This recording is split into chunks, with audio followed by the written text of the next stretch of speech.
Hello and welcome to this edition of FS MaNiA. This is the first part of a new video series featuring the Carenado HAWKER 850 XP. This will be a multi-part series where we will be taking an in-depth look at the Hawker jet, including some background on its development, its systems, and its avionics. We will be flying today from our current location in Yakutat, Alaska, 350 nautical miles to the northwest to Kenai, Alaska, which will take us directly over the very scenic Prince William Sound. I'll have more on Prince William Sound later in the video.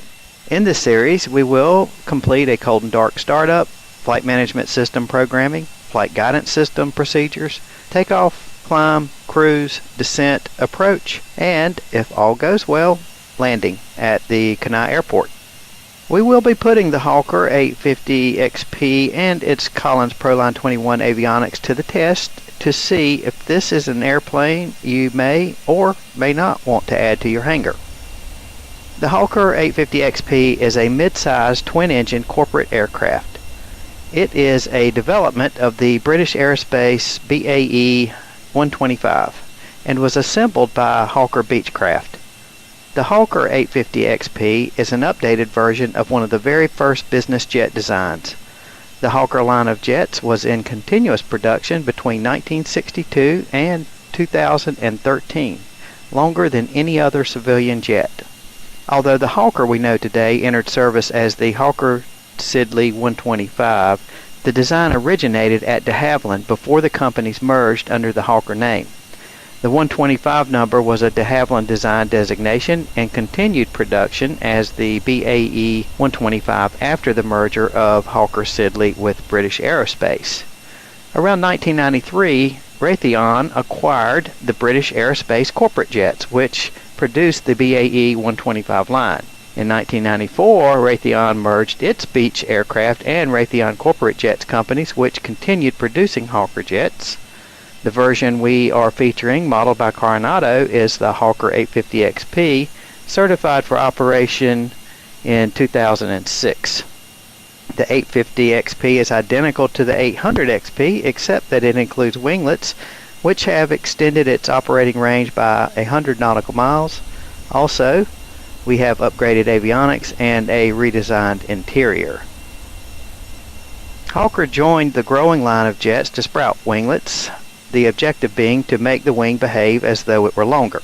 In general, the longer the wingspan, the more efficient and lower drag it will be at typical airspeeds. The other noteworthy improvement to the Hawker 850 XP is the addition of the Collins Integrated Flight Information System, IFIS, to the Proline 21 cockpit. A computer file server unit with cursor controls gives 850 XP pilots the ability to show Jeppesen charts on either of the two big 8x10-inch flat panel displays in the middle of the panel. It shows enhanced map overlays and en route real-time radar and other weather information from a variety of providers. Let me just tell you right there, we're not getting that with the Carenado version. Okay, don't want to build your hopes up. The Collins Proline 21 system is a complete digital electronic system. What that means is there are fewer wires and much smaller avionics boxes to handle all navigation and communication tasks. Performance and added safety of advanced avionics are very important, but what has made the Hawker line such an enduring success is the comfort of the cabin. And the 850 XP has some improvements there too.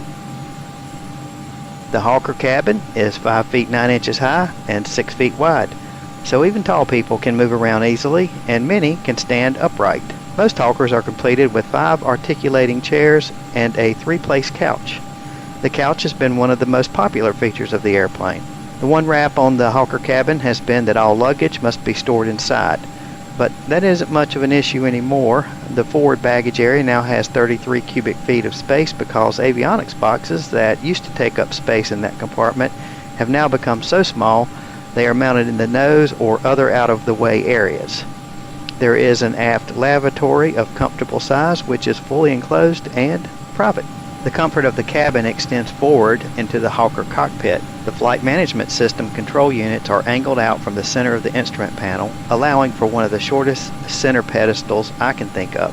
That means you can get into either pilot seat without a gymnastic maneuver to hurdle the pedestal. The Hawker is one of the few airplanes where you can fill the fuel tanks and the seats and still be within certified takeoff weight limits. A typical 850 XP has a basic operating weight of 16,245 pounds, including 2 pilots, their gear, and cabin stores. The tanks hold 10,000 pounds of fuel, and that leaves 1,875 pounds for passengers and baggage. The engine computers take care of setting power, so it's levers full forward for takeoff.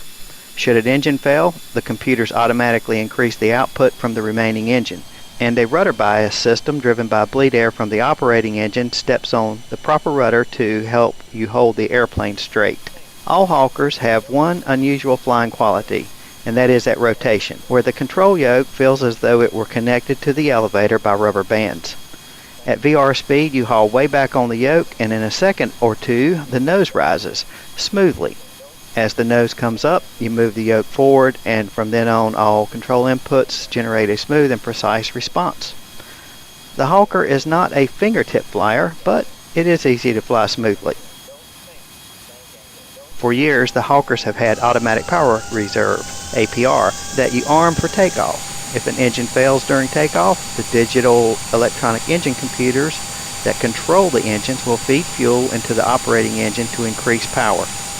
The extra power of the APR is built into the calculation for every takeoff and requires no action from the crew. The rudder bias system is so effective that if an engine fails, the pilot flying needs to add very little extra push on the rudder on the operating engine side to keep the airplane flying straight. The digital electronic engine computer behaves like the full authority digital engine computers FADEC now common on new jets, but like all things in this Hawker, are backed up by old-fashioned manual fuel controls instead of multiple channel electronics.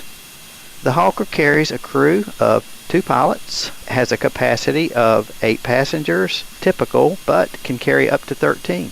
She is 51 feet long, has a wingspan of 54 feet, and a height of 18 feet. Her maximum takeoff weight is 28,000 pounds.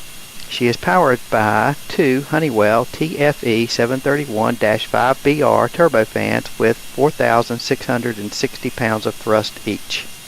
She has a cruise speed of 402 knots, a range of 2,642 nautical miles, a maximum speed of 448 knots, a never exceed speed of Mach 0.8, and a service ceiling of 41,000 feet.